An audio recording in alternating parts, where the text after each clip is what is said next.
We've tried to offer a vision for debate, for discussion on how to move forward in the next decade. Welcome to episode 381 of the Community Broadband Bits podcast from the Institute for Local Self-Reliance. I'm Lisa Gonzalez.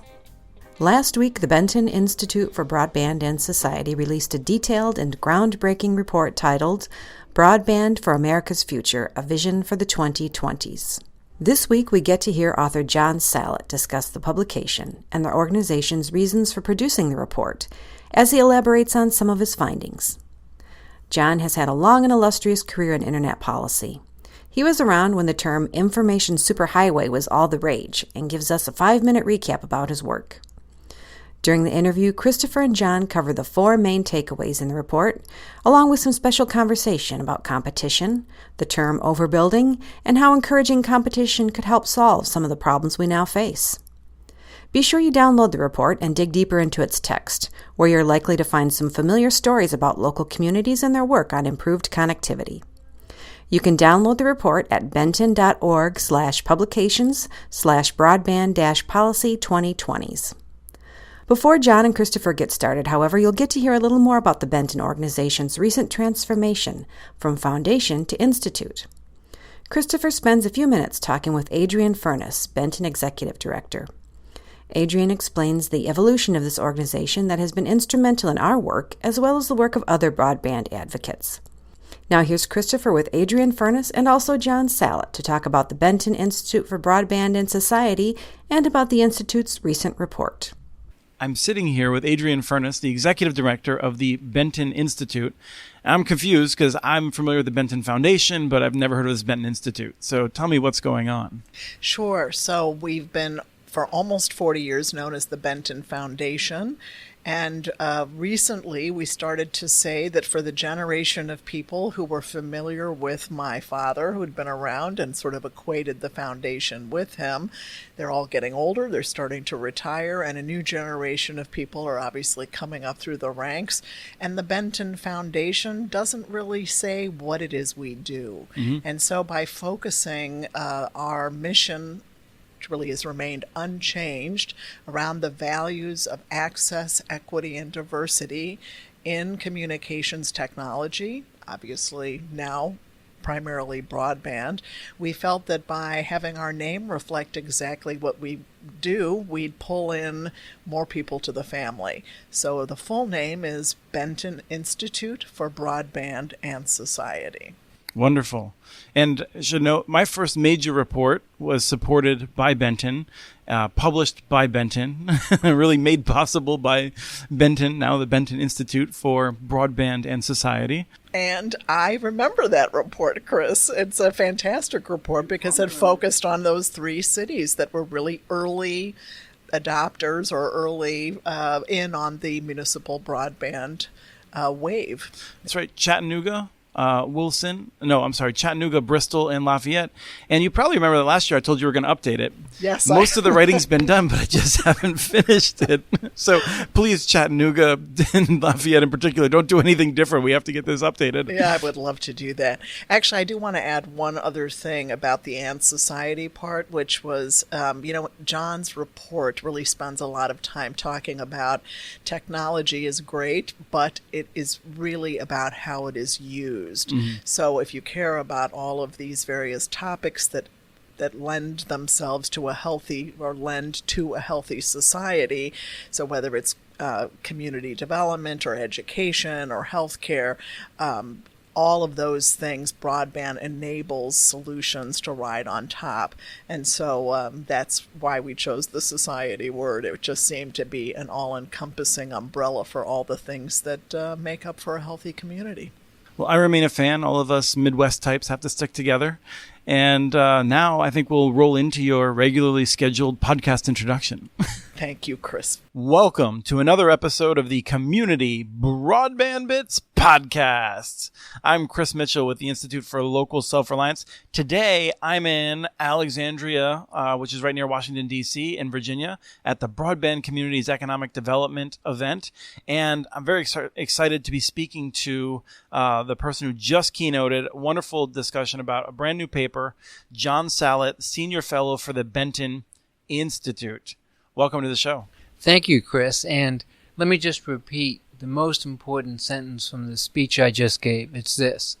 Chris Mitchell, Lisa Gonzalez of the Institute for Local Self-Reliance continue to publish the story of municipal broadband as new chapters continue to be written. Really, Chris, in the course of our work over the last year, our research, time and time again, I would come to your writings, to your fabulous map of the United States showing different ways experiments are playing out in different places, an invaluable resource. So thanks for the chance to be here. Thank you. It's really it's wonderful to hear that the approach we take has been very valuable. Yes. Because it's, in some ways I feel like I and Lisa get a lot of credit when what we're doing is reporting on what all these local communities are doing. And these are really, really outstanding people who are taking an interest in improving this. And it's just great to be kind of an intermediary to telling that story. It's important because one of the things we talked about today was that a lot of municipalities have figured out how to get it done. Mm-hmm. But the more that story is told, and you're the chief storyteller for that, the more people around the country and at different levels of government will understand what broadband policy needs to look like. So, John, who are you? Aside from someone I paid to come in here and compliment us. No. It's really free. So I've been around the world of sort of telecom and communications for a very long time, maybe longer than one should admit. I was in the Clinton administration. I was somebody who had worked for Al Gore. I was in the Commerce Department running the Office of Policy and Strategic Planning. I was part of a breakfast group that Gore had meet once a week in the Vice President's office in the West Wing to think about Internet and telecom policy. Remember, this was right at the moment that the Internet was being privatized, when it went from NSFNet to the Internet. Right, when it went from academic to being for commercial use. Exactly right. And at the time that Congress was writing the 1996 Telecommunications Act. And when we first started thinking about educational technology, I headed the first interagency task force out of the White House on educational technology. And one of the things I got to do with it, which was sort of a once-in-a-lifetime experience, was to go to San Francisco and ride with President Clinton in his limousine, alone with him in the back of the presidential limousine, from his hotel to an event he did in San Francisco to celebrate educational technology at a very early moment, even before the E-rate program was enacted. It's unusual to be sitting in the back of a limousine with the President of the United States. I'll bet right? He quizzed you, too, from what I understand. I mean, he took an interest in this stuff, but he loved asking questions. He was really interested in it. Gore was very interested in it. I did that. And then I did other work. Tom Wheeler, when he became chairman of the FCC in 2013, asked me to come back to government to become the general counsel of the Federal Communications Commission.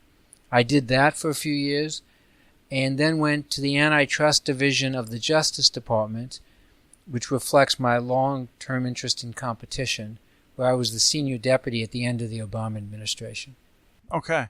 And then you found yourself at the Benton Foundation. Correct. And it transitioned into the Benton Institute. Right. I mean, it's not uncommon of former governmental officials to think they still have something to say, but the Benton Institute was nice enough to give me a forum, and it was something I had experienced. I'll give you an example about rural broadband. When I was at the FCC, my wife, Lori, and I were living on the eastern shore of Maryland in a USF-eligible area. Okay.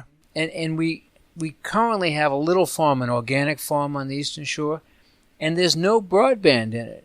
I blew through a lot of wireless data over this past summer writing up the report. So it gave me a very personal experience. And I was lucky enough that the Benton Institute supported my work, supports it in competition, supports it in broadband. We thought it was time to do another report.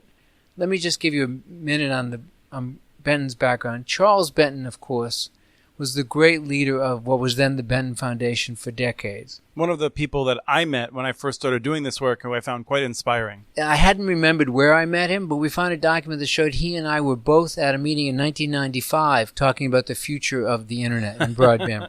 What he did several times, including in the 80s and before the National Broadband Plan, was to offer a vision. And we decided it was time to do it again. And that's what we've done today. We've tried to offer a vision for debate, for discussion on how to move forward in the next decade. Remind me what the title is. I believe it's Vision for the 2020s. That's Right. That's a great question, and it would be one that one would think I would know. But if I look at it, it's called Broadband for America's Future, a Vision for the 2020s. Because our idea is, look, there's a lot of day-to-day issues that are being decided. They're very, very important. But we thought we could take the long view. Let's think about broadband over the next decade and what we need to do to get everybody connected. Let me just start off by noting that we're going to really do an overview, and we're going to talk a little bit more in depth about competition. There's a lot here, and I suspect we're going to be promoting and talking about this for a while. So I strongly encourage people to be reading the full report. But I want to ask about the framing of it, which is to say, why do we even want to talk about this? Why is this worth your time to create a document like this? It's interesting. You know, we talk to a lot of people, you and I, every day, who think broadband is very, very important. But when we talk to public officials who have all sorts of issues on their plate, and I mean from the county level to Congress, sometimes they say, why is this important enough, given everything else that's going on? Right, there's an opioid crisis. Correct. There's education Healthcare, challenges. education. Right. Here's the thing. Broadband is the essential technology of our time. The thing about technologies are they don't solve problems in and of themselves, but they enable solutions. And so what we came to understand was that broadband itself is not going to solve problems, but we can't solve the biggest problems in America without broadband. If you think about precision agriculture in rural America, if you think about healthcare anywhere, education for people of all ages, Equity in general, individual economic opportunity. Broadband isn't the sole answer to any of those, but it is a critical piece of any answer.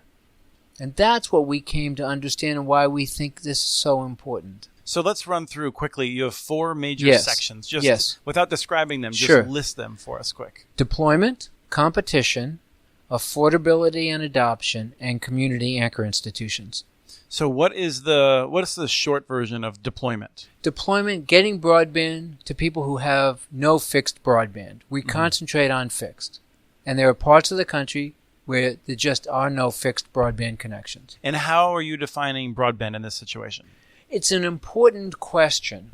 What we urge is that when governments pay money to build networks, capital costs for networks that are going to last for a decade, that they support the building of 100 meg symmetrical networks that are robust and scalable. There's a lot of people using 100 today. Upstream is increasingly important, and we think the best use, the most fiscally careful use of public monies is to build networks now that are going to last a long time. Here's an obvious fact. 10 years ago, the FCC defined broadband. A new definition in 2010. 4 megs down, 1 up. We're only a decade away from that. The broadband landscape doesn't look anything like a world of 4:1. So we can only imagine that 10 years from now we will see similar increases, and we should build networks that are constructed to meet those demands. Absolutely. And one of the things that's interesting about picking a speed like 100 megabits symmetrical is that there's not a lot of technologies that can do it, but everyone that can do it is going to be scalable. And this is the critical point, Chris. When we talk to experts, why pick one speed over another? What people said to us over and over again is a network that can do 100 can just almost always, right? But as a general matter, be scalable up to whatever demand requires. And that's our real goal. Our real goal is scalability so that we're investing in future-proof networks. Okay. We're going to touch a little bit back on rural deployment when we talk about competition, I'm sure. Yes. Which we're going to save for the end. Yes. So affordability and adoption. What are you talking about in that situation? We're talking about the fact that for a lot of low-income people, current broadband prices aren't affordable. Now, there will be some low-income people perhaps for whom the affordability is just a very, very difficult issue, but we've heard research from people like Colin Ryan-Smith that said that in his work he saw that there were people who could afford $10 to $15, but not more than that. The thing about affordability is we go back to what in telecommunications we call Metcalfe's law. It's a very simple proposition. Everybody on a network benefits when another person comes onto the network. So too with this network of networks. Right, and this is, I mean, the way to illustrate it, I think, is with telephones, which is that yes, if there's 10 people on a network, you can call 9 other people. Correct. If there's 100 people on the network, you can call so many more people. Correct. And every additional person has a even more significant increase. Correct. It's the math is a non-linear increase. So it works for the network of networks as well. Getting people onto networks, making it affordable, advantages them, but it advantages the users as a whole. And it advantages society if people can get better jobs, if they can contribute more to their community. So we offer what we call an affordability agenda. It's got lots of pieces. Working with private companies, there are private broadband providers who are offering low-income services. We talk about how government can support them. And we talk about how government can think about its own role. But it's an important issue. And then secondly, the category of actions that come under the heading digital skills or digital inclusion or digital equity. A lot of the American population carries around multiple devices everywhere they go. And it may seem to them that using the internet or using broadband is just second nature. Yeah, I have on me right now a laptop, a tablet type device, my cell phone, and an iPod for podcasts. Correct. So 4 devices. If that were your only experience, and I said, there are people in America who don't know how to use broadband, you'd say, how could that be? I got 4 of them. Right. But in fact, what we've seen is that particularly for people who need new job skills, for particularly people who are looking for middle skills job that require digital literacy, there's a lot of people who need training, and there are important training programs going on around the country, and they need to be expanded. And now, this is one of the things that I don't think people have thought a lot about. I often try to think in terms of one-time costs and long-term costs. Yes. And training isn't a one-time cost, but it's also not a forever cost. Correct. In theory. Right? I mean, there's some hump that we're going to have to get over, and then... Correct. That's right. And there are certain populations that may need it more than others. Imagine a worker in his or her 50s who hasn't had to be digitally literate, who's now looking for another job. It's very important to get another job. Right. Those people who may particularly need access to this kind of digital training. No, and I have a lot of sympathy for that because I worked in a used bookstore before I went to grad school. Right. One of our employees was a guy whose life was watching hockey in Minnesota. Right. And he asked me to come to his house to help him because he got a computer because he wanted to do more hockey stuff on the internet. Right. And he had never used a computer before. And he was just looking at the mouse, and the way he even just tried to pick it up, it was sideways. Right. And he wasn't sure. I mean, and that's not anything to be ashamed of. It's how would you know if you hadn't come across this before? You've seen on YouTube, right? The video, it's done over and over again. You take 2 teenagers, you put them in front of a rotary dial phone, right? And they try to figure out how to use it. Right. They can't figure it out. Right. Well, new technologies are a barrier to anybody who isn't used to it. Low-income people who haven't had a computer in their home. The point, again, is that society is better off if more people are connected. Right. So I just want to end that period with something that I love. Burt Reynolds, his quote in Smokey and the Bandit was, he's talking to Sally Field, and he says, when you tell someone something, it depends on just what part of the United States you're standing in as to just how stupid you are. So it's relativity explained by Burt Reynolds. It's good to have cultural references, right? Yeah, unfortunately, none of my colleagues get my cultural references anymore. So affordability and adoption leads into community anchor institutions. Yes. We make 3 points about community anchor institutions. 1, governments should support their ability to get competitive broadband choices. If you look at the price of connectivity to schools and libraries over the last few years, it's plummeted. It's gone down a lot. Secondly, we need to recognize that today, community anchor institutions need to reach users, and those users are not always in the building. The best example, but not the only example, is K through 12 students. You see kids, middle school kids, with their new school-supplied tablets walking around town. We kept hearing stories about people who go to local fast food restaurants at night. Cars full of kids. I saw earlier today such a photo in order to get on broadband. And so we propose solutions to expand the E-rate program for low-income students. And then finally, and this is going to come back to competition, this may even be a segue. If you build fiber to community anchor institutions, that fiber can be available for expansion. It doesn't mean the public dollars need to fund the expansion. Private dollars can be used where fiber already exists, but the cost of deployment is cut because the infrastructure doesn't have to go as far to reach a neighborhood.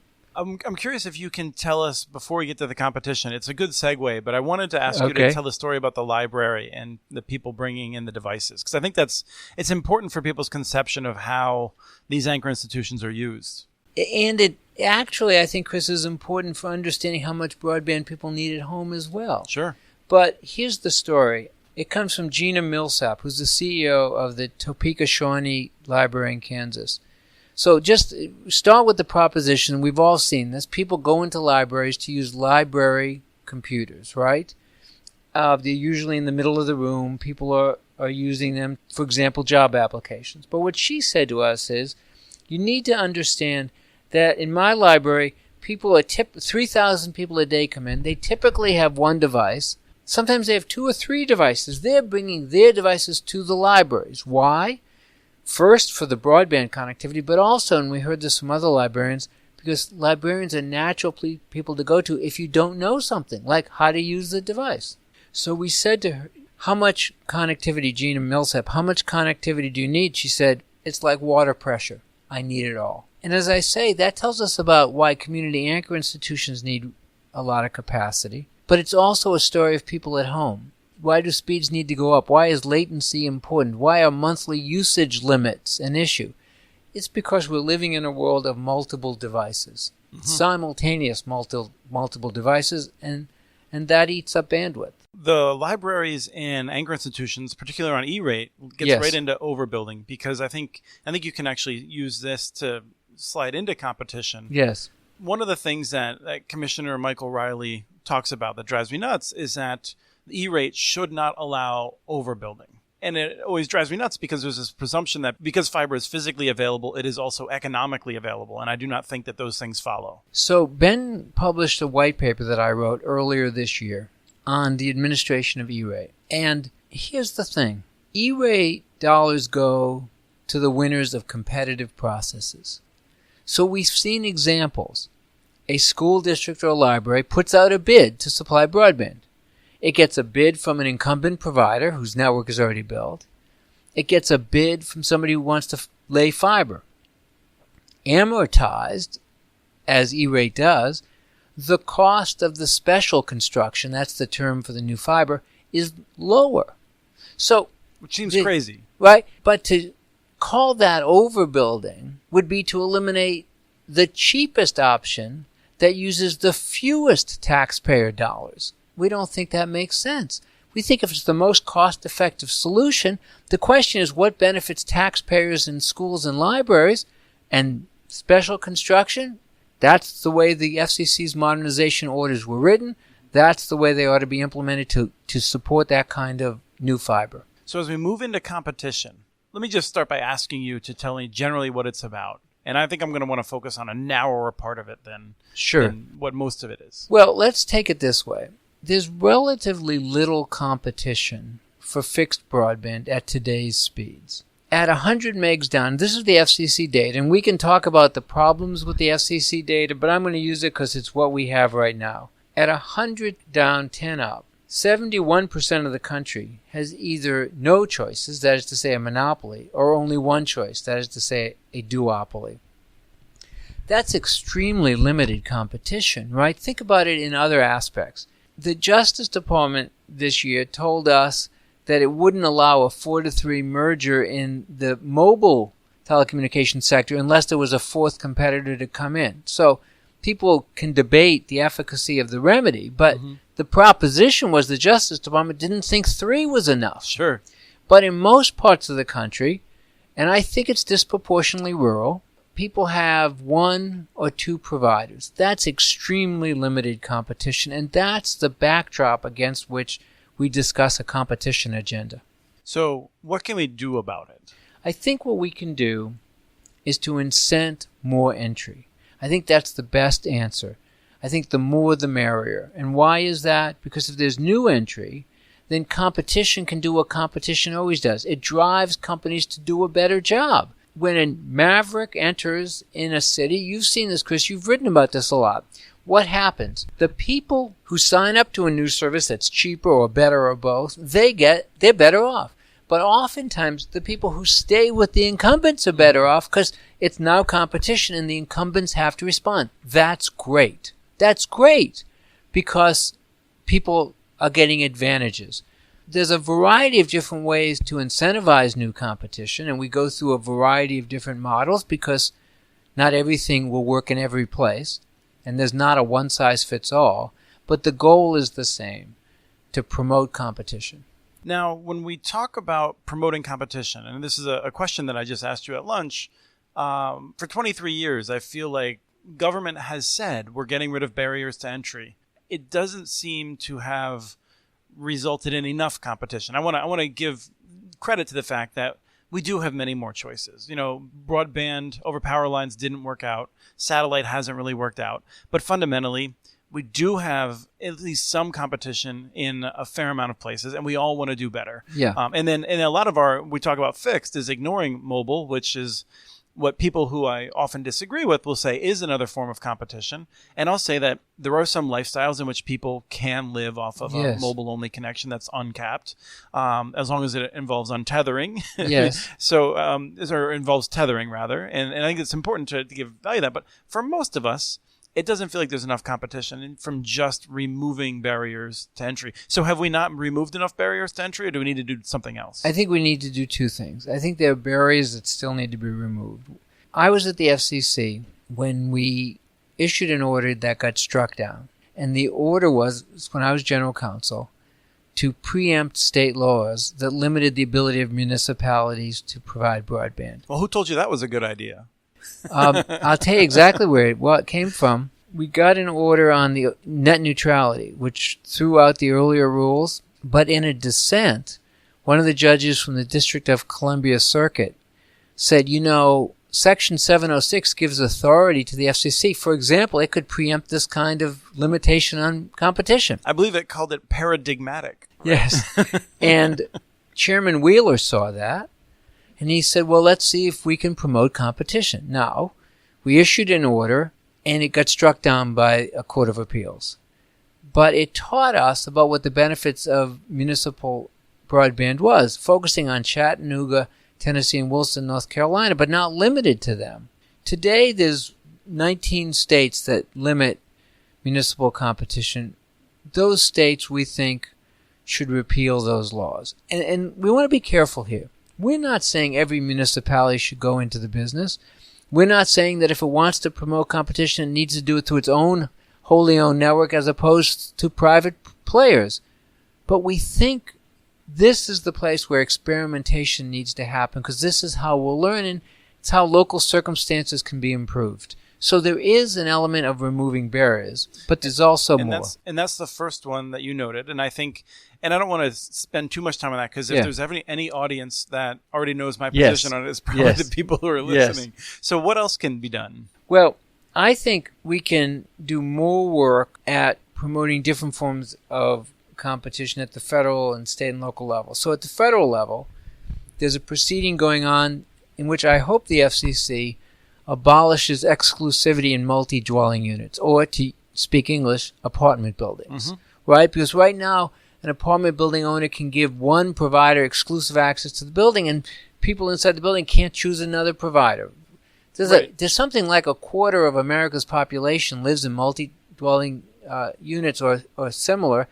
That by itself would be an important step. And so I think this is an important point. And I want to clarify because the FCC has already ruled that exclusivity contracts cannot be enforced. Yes. Which doesn't mean it can't happen. It just means it's up to the landlord or the manager of the building how they want to manage it. There's no positive right for a tenant to have competition. Yes. And we should make clear that these kinds of contracts should not be able to limit a consumer's choice. And you wrote about an experiment in San Francisco.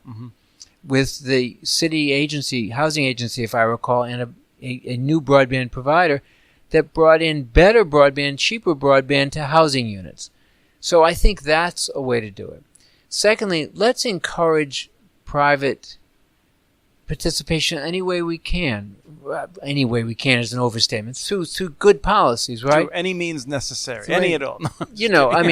We want local communities to be able to look out for the benefit of their citizens, but we now have a couple of fixed wireless providers, for example, on different coasts, I think, who are offering urban areas. It's not a solution everywhere, perhaps, but urban areas, new forms of competition. This is a great thing. And can I go back to an earlier point? Yeah. I said that I think when the federal government invests lots of money, needs to go to 100 by 100 networks because they need to be scalable and fit for the future. But when it comes to competition, we should have everything be an experiment. There will be some people for whom low speeds are what they want, right? There's different kinds of users, different ways that competition can push incumbents and new entrants. We really want many choices. So fixed wireless in some places. Right, and I just want to clarify because you're putting that thought right after the urban fixed wireless. It's also the case that the urban fixed wireless business model, which often but not always depends on focus on these multi-tenant buildings, yes, is offering hundreds of megabits per second. Exactly. Symmetrical.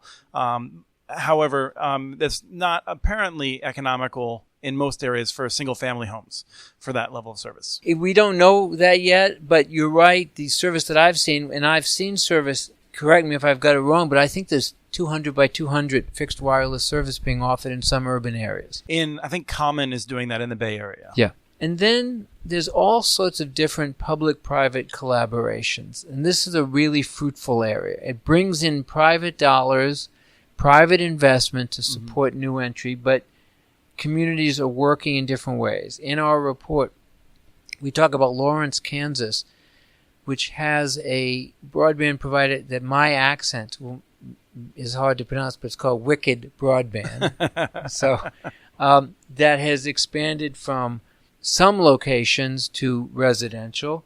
We talk about Champaign and Urbana, Illinois, which partnered with the University of Illinois and then a private company to expand fiber. We talk about Westminster, Maryland, which won an award because of its work with a private internet provider. A variety of different ways, and there's many more. Amen, Idaho, for example. What's really vibrant right now, and what you write about, is the different ways that communities are thinking about how to incent private sector entry. And we haven't even started to talk about rural electric co-ops. Yes, which, again, is a frequent guest of the show. So this is where I really want to... The part that I feel like is the most revolutionary about this is what we're coming to. And you mentioned it in terms of the E-rate. What is the best use of taxpayer dollars? Yes. One of the reasons I like this report so much and the way you frame things is that even I, someone who thinks about this a lot, and who I think a lot of people think is as pro-muni as possible, I often think also in terms of what's fair for the incumbents. And is it fair for local government to incent new competition? And under what circumstances is that fair? And I think your framework is different, which is not to say what's best for everyone and we give the special favor to the incumbents, but rather what is the best return on taxpayer dollars? Yeah, what's the best social return on investment? Because competition is designed to serve consumers. It's not designed to protect a particular competitor or not. It doesn't mean that anybody should be subject to unfair competition, right? That's part of preserving competition. But it does mean that the way we think about it is, and I say this in the speech, it's not about counting the number of networks, it's about counting the dollars or the benefits that will come to consumers. What we say is that policymakers should consider the social return from broadband investment. And that includes not just the return to a municipality that may have to spend money, but what the community gets at large. Here's the economic principle. We're all familiar with this. Broadband creates externalities, right? Positive externalities. There's commentary about negative externalities, but let's concentrate on the positive. Positive externalities that don't flow always or completely to the people who are operating the networks, right? People get better jobs. That's a positive externality. People get better health care. People get better education. Climate change is dealt with in a more effective way. These are all positive externalities. When governments are thinking about this issue, it should think about all the players in the system, of course including the incumbents, but also the challengers, and first and foremost, the people in the community, to see how and whether they will benefit from particular governmental action. I think it's a fundamental way of thinking about the issue. This gets back to the rural deployment issue, because one of the challenges of developing programs to subsidize rural access, I think a lot of the overhead actually goes into this question of, well, how do we know we're not accidentally creating competition with this money? Because it would be really bad if we created competition with this money when we're supposed to be focused on these people who have no broadband today. Yes. I talked about that today. Obviously, it's sensible to have the first priority of spending go to places where there's no broadband. But right now, I think there's too much limit in the name of overbuilding. Overbuilding is just competition. So let's talk about this. For example, there's a current USDA program, the Reconnect program, that doesn't provide grant dollars in any place that has more than 10-1 service. But I talked to somebody who lives in a rural place that has 15-2 service, and she feels caught in a trap. Too much bandwidth to be eligible for Reconnect, but not enough to even meet today's FCC definition of broadband. So the real question is, if we're structuring a major effort, can we have funding, some funding, not the highest priority funding perhaps, go to areas who do not have future-proof, scalable networks that are going to serve their consumers effectively for the next decade?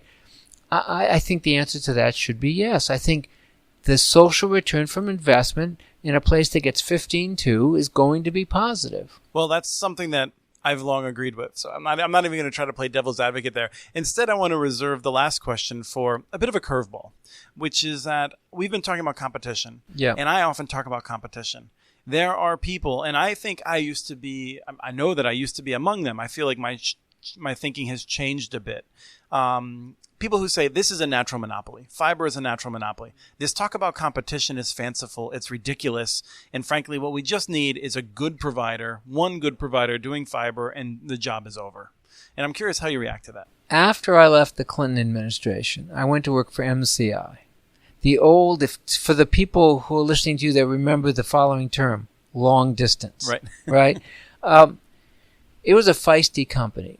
It was created to take on the big incumbents. Well, and just to pause, that company led to all kinds of people who came out of there doing really interesting things with great mindsets, maverick ideas, disrupting industries. Just a gold mine of people came out of there. Right. And I met my wife there. Well, there you go. So I don't think these are natural monopolies. I think new technologies, new ways of lowering costs. Open middle miles, for example. Government builds middle mile, lowers the cost of investment, but doesn't operate as a last mile provider. I think bringing down the kind of barriers can incentivize greater competition. And I think we ought to do everything we can to prove that proposition. Is there anything else that you want to say about this report before we end this interview? Just one thing. We said when we put out the report earlier today that it's the beginning of a discussion. It's not the end of a discussion. We want to hear from people over the next year. We're going to do blog articles. We're going to talk to people, go to conferences. And then a year from now, in October 2020, we're going to reissue our recommendations. We hope they're improved and improved by what we hear in the year to come. And so we want to emphasize we are offering thoughts, but we think our work is really just beginning, and we're grateful to you and to other people who've advised us and with whom we will continue to talk during the year ahead. Great. Well, thank you so much for this interview, and thank you for this wonderful collection of work. Thank you, Chris. That was Christopher with Adrian Furness and John Sallet from the Benton Institute for Broadband and Society. We have transcripts for this and other podcasts available at muninetworks.org/broadbandbits. Email us at podcast@muninetworks.org with your ideas for the show. Follow Chris on Twitter. His handle is @CommunityNets. Follow muninetworks.org stories on Twitter. The handle is @muninetworks. Subscribe to this podcast and the other podcasts from ILSR, Building Local Power, and the Local Energy Rules podcast. You can access them anywhere you get your podcasts. You can catch the latest important research from all of our initiatives if you subscribe to our monthly newsletter at ilsr.org. While you're there, please take a moment to donate. Your support at any amount helps keep us going. Thank you to Arnie Huseby for the song Warm Duck Shuffle, licensed through Creative Commons. And thank you for listening to episode 381 of the Community Broadband Bits podcast.